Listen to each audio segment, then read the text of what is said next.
इस बार हम बाबा को और बाबा के साथियों को इतना निराश नहीं करेंगे कि दोबारा वो ऐसी कोई घटना कर सके।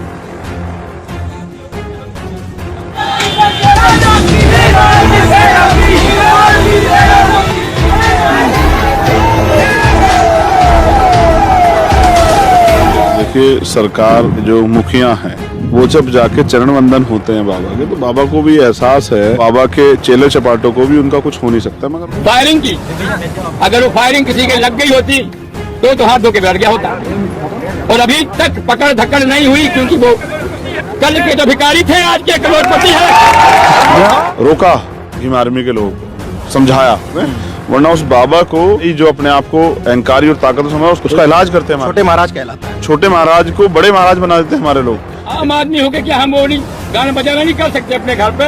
क्या पंडितों का ही ये सारा राज?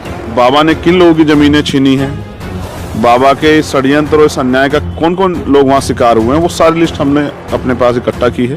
जीवन दिया उनके घर को तोड़ा हम लोगों ने, इतना किसान दे के, और आज हम पे ही बार कर रहे हैं ये लोग, क्योंकि कल के भिखारी है, इनको एक टाफी के लिए पैसे इकट्ठे नहीं हुए इनके पास, आज करोड़ों अरबों रुपए हो गए। हमारा लगभग फैसला ये है कि अब जो पंचायत होगी वो छतरपुर में होगी, जैसी भोपाल में हुई, कि हमारा कोई रोल नहीं है, सब कुछ हमसे ना जोड़ा जाए।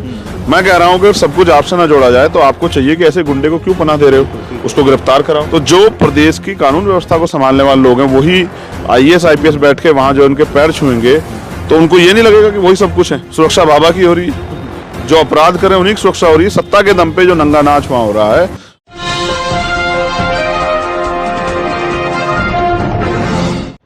साथियों नमस्कार, मैं हूं नीरज पटेल और आप देख रहे हैं नेशनल जनमत। मेरे साथ आज़ाद समाज पार्टी के प्रमुख चंद्रशेखर आज़ाद हैं। भोपाल में बहुजन समाज का जन समुद्र जन सैलाब उमड़ पड़ा था और उसी के बाद घटना आती है बागेश्वर धाम वाले के भाई की। 48 घंटे का अल्टीमेटम आपने दिया था। लग रहा है कि स्पेशली उस गांव में संविधान का राज है या मनुस्मृति चल रहा है। देखिए, वहाँ के जो बाबा हैं उनका जो कार्य करने का तरीका है, उनका जो भाषा शैली, उससे तो नहीं लगता कि वहाँ आम जनमानस अपने हितों की रक्षा कर पा रहे होंगे। और संविधान रूपी जो न्याय की व्यवस्था है, संविधान रूपी जो अवसर की व्यवस्था है, उस पर शायद मुझे तो लगता नहीं काम हो रहा होगा। लेकिन हमारी जिम्मेदारी है, प्रयास नहीं, मैं इसको जिम्मेदारी कहूँगा, कि अगर कहीं भी भारत का कोई भी हिस्सा ऐसा है जहाँ संविधान से काम नहीं हो रहा है तो वहाँ संविधान से काम होना चाहिए। ये जो घटना हुई है इसको देखने के बाद लग रहा है नहीं हो रहा है, तो भविष्य में ऐसी घटना दोबारा दोहराए, इसलिए हमने मोर्चा लिया है कि उस पर हम लोग ठोस कार्रवाई कराएं, जिससे कि दोबारा कोई बाबा या उसका कोई चेला या उसके से जुड़ा कोई आदमी कोई भी घटना करने से पहले 1000 बार सोचे। आप सोचिए कि SC ST एक्ट लग जाता है, पुलिस आज भी कह रही कि जांच करवा रहे हैं, वीडियो में सब कुछ दिख रहा है, पिस्तौल लहराई जा रही, हवाई फायरिंग हो रही, SP कह रहा है कि पिस्तौल पता नहीं अभी है कि नहीं थी, टॉस थी, क्या थी। तो देखिए, सरकार के जो मुखिया हैं वो जब जाके चरण वंदन होते हैं बाबा के, तो बाबा को भी एहसास है और बाबा के चेले चपाटों को भी उनका कुछ हो नहीं सकता। मगर उनको ये एहसास नहीं, हमारे जैसे लोग भी हैं जो उस लोकतंत्र और संविधान की रक्षा और न्याय के सिद्धांत को लागू कराने के लिए संघर्ष करने के लिए तैयार हैं। मेरा ऐसा मानना है कि अगर आपको याद हो, मैं इससे भी बड़ा एक और ताकतवर व्यक्ति आपको याद दिलाता हूँ, आसाराम इनसे भी बड़े थे। देश के प्रधानमंत्री उनके पैर छूते थे, उनके पक्ष में बड़े बड़े भाषण देते थे। बीजेपी के बहुत बड़े बड़े नेता, गृह मंत्री, डिफेंस मिनिस्टर, तमाम लोग जो हैं उनके पैर छूते थे, बड़े बड़े वादे, और कई चीफ मिनिस्टर भी। लेकिन बाद में क्या हुआ कि जब कानून के शिकंजे में फंसे तो जेल गए। अभी तक जेल के पीछे जो है सलाखों में जो है दिन गुजार रहे हैं। कि आप 48 घंटे का समय दिया था, एक पर्याप्त समय कि आप उसको गिरफ्तार करो, सारे एविडेंस है, सब कुछ है। पीड़ित परिवार भी डरा हुआ है, बार बार बयान बदल रहा है, इसका मतलब उन पर दबाव दिया जा रहा है। कल तक वो गिरफ्तार नहीं होंगे तो प्रदेश कमेटी फैसला लेगी, और हमारा लगभग फैसला ये है कि अब जो पंचायत होगी वो छतरपुर में होगी। अच्छा। क्योंकि बाबा ने किन लोगों की जमीनें छीनी हैं, बाबा के षड्यंत्र और इस अन्याय का कौन कौन लोग वहाँ शिकार हुए हैं, वो सारी लिस्ट हमने अपने पास इकट्ठा की है। और एक बहुजन पंचायत जो है, जैसी भोपाल में हुई थी, दलित पिछड़ा आदिवासी की एक पंचायत, अल्पसंख्यकों की एक पंचायत जो है वो छतरपुर में होगी। और क्योंकि मैं आँख से आँख मिला के बात करता हूँ, मैं ना खुद भागूंगा ना बाबा को भागने का मौका दूंगा। तो बाबा ने एक स्टेटमेंट जारी किया, देखिए दबाव तो है, कि हमारा कोई रोल नहीं है, सब कुछ हमसे ना जोड़ा जाए।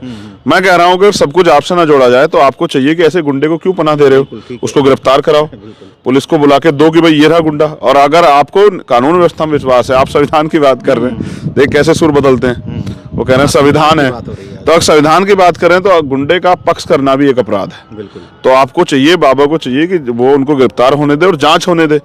हम भी जांच चाहते हैं, लेकिन जांच इस बात की हो कि इससे पहले कितनी ऐसी घटनाएं हो जिसमें बाबा का भाई जो है शांति प्रिय बच गया है, या पुलिस के रहमो करम से या पुलिस के सहयोग से ऐसी कितनी घटनाएं दबा दी गई हैं। तो इस बार हम बाबा को और बाबा के साथियों को इतना निराश नहीं करेंगे कि दोबारा वो ऐसी कोई घटना कर सके। अच्छा, इतना दुस्साहस कहाँ से आता है? भोपाल में लाखों की भीड़ जुटी, ओबीसी, एससी, एसटी, माइनॉरिटी और आदिवासी मुख्यमंत्री की बात कर दी आपने वहां पर, यानी कि एक कंप्लीट जो बहुजन यूनिटी है वो बनती हुई दिखी। उसके बावजूद भी इतना दुस्साहस इन लोगों के अंदर कैसे पैदा होता है? देखिए, जो की पोस्ट पे बैठे लोग हैं, जिसमें प्रदेश के मुख्यमंत्री हैं, गृह मंत्री हैं, पूर्व मुख्यमंत्री हैं, जब वो ऐसे बाबाओं को, और हमारा जो भोला बहुजन समाज है, जब ऐसे बाबाओं को चरण वंदन करेगा, उनके जयकारे लगाएगा, तो अपने आप ही घमंड आना, अहंकार आना, जज्बाती होना, हिंसक होना, ये तो प्रवृत्ति में आ ही जाता है। ताकत जो है तानाशाह बना देती है। तो जो प्रदेश की कानून व्यवस्था को संभालने वाले लोग हैं, वही आईएएस आईपीएस बैठ के वहां जो उनके पैर छुएंगे तो उनको ये नहीं लगेगा कि वही सब कुछ है। ऐसा अहंकार ज्यादा दिन नहीं चलता है, अभी उनके अंदर अहंकार है। आप देखो, उससे भी बड़ी बड़ी घटनाएं एक और हुई, वहां एक बच्ची गायब हुई, वहां से एक बच्ची की जान चली गई उस पाखंड के चक्कर में, एक महिला की जान चली गई। इन सब चीजों को भी नहीं नकारा जा सकता है, क्योंकि देश का कॉन्स्टिट्यूशन, जिसको हम, ये जो देश के सभी लोगों को समान अवसर देता है, उसका जो आर्टिकल 51 है, उसमें इस बात को स्पष्ट किया गया है कि भारत के हर नागरिक को वैज्ञानिक दृष्टिकोण अपनाना चाहिए, अंधविश्वास पाखंडवाद को रोकने का प्रयास करना चाहिए। हम तो वो ड्यूटी अपनी जो है निभा रहे हैं, वो अंधविश्वास पाखंडवाद के जरिए हमारे लोग गुमराह कर रहा है। वहां और कोई नहीं जाता, हमारे लोग जाते हैं। हमारे लोग वहां से उम्मीद करते हैं, क्योंकि देश में संसाधनों में गैर बराबरी हुई है, संसाधनों का वितरण हुआ है, वो सही तरीके से नहीं हुआ और आज भी नहीं हो रहा है। इसके कई उदाहरण मैं आपको दे सकता हूं कि आरक्षण के 27% होने के बाद भी वहां 14-14.5% मिल रहा है। अभी मैंने परसों ही वहां जब मैं गया, कहा कि जो 16% आरक्षण है एससी का, उसमें भी 11, 12, 13 जो मध्य प्रदेश प्रशासनिक सेवा में अब तक मिल रहा है, 16 पूरा नहीं हो रहा है। तो ये जो वितरण की गैर बराबरी, इसके कारण जो लोग गरीब लोग हैं, आर्थिक रूप से कमजोर लोग हैं, एससी एसटी ओबीसी के, वो ये चाहते हैं कि उनकी जिंदगी में बदलाव हो जाए। धर्म का जो को आधार बना के जो पाखंडवाद फैलाया जाता है, तो उनको उम्मीद है कि बाबा के पैर छूने से या बाबा को जाकर दुख बताने से दुख खत्म हो जाएगा, जबकि दुख नहीं खत्म होगा, बाबा का सुख बढ़ेगा। तो मैं समझता हूं बाबा को सुखी करने से काम नहीं चलेगा, जनता के दुख दूर करने के लिए ऐसे बाबाओं के चंगुल से लोगों को निकालना चाहिए। उसका एक ही जरिया है कि बाबाओं की पोल जनता के सामने खुले, जिसको ये खुद बाबा को ये नहीं पता, जो सबके पर्चे देख लेता है, भविष्य देख लेता है, उस बाबा को नहीं पता था कि उसका भाई क्या अपराध कर रहा है, जो अपने भाई को नहीं रोक रहा। मैं समझता हूँ कि ठीक है, वो अपराध बाबा ने नहीं किया, उनके भाई ने किया है, लेकिन आप तो पहले ही सबको देख लेते हो, अपने घर में नहीं देख पा रहे हो कि आपका भाई जेल जाने की स्थिति में आ गया है, और आप बात कर रहे हो जोड़ने की। वहीं वो बाबा का भाई इतने बड़े समाज को, अहिरवार समाज को अपमानित कर रहा है, माँ बहन की गालियां दे रहा है, सीधे सीधे बिल्कुल पीट रहा है, खाने की टेबल पे लात मार दे रहा है, और कह रहा है कि वो पिस्टल से जो है फायर कर रहा है, और वो उस बच्ची को मारने की धमकी दे रहा है, इसकी शादी है। मैंने कहा कि मैंने रोका भीम आर्मी के लोगों को, समझाया ये ठीक नहीं है, हम संविधान को मानने वाले लोग हैं, वरना उस बाबा को का वो जो चेला आपको अहंकारी और ताकत समझा, उसका इलाज करते हैं, छोटे महाराज कहलाता है वो। हाँ, उस छोटे महाराज को बड़े महाराज बना देते हैं हमारे लोग। लेकिन मैंने रोका उनको कि नहीं, ये ठीक नहीं है। जब हम संविधान में भरोसा रखते हैं तो हमें कानूनी कार्रवाई करनी चाहिए। और मुकदमा नहीं दर्ज हो रहा था, हमारी टीम जाके मुकदमा दर्ज कराई, तब उनमें बल आया। फिर मैंने उनके पिताजी से पूछा, लड़ोगे या फिर दब जाओगे? तो उन्होंने कहा नहीं, लड़ेंगे, क्योंकि वो भी ग्लानि महसूस कर रहे हैं। मुझे तो ये डर है कि गिरफ्तारी में देर होने के कारण हो सकता है उसको परिवार कोई गलत कदम ना उठा ले।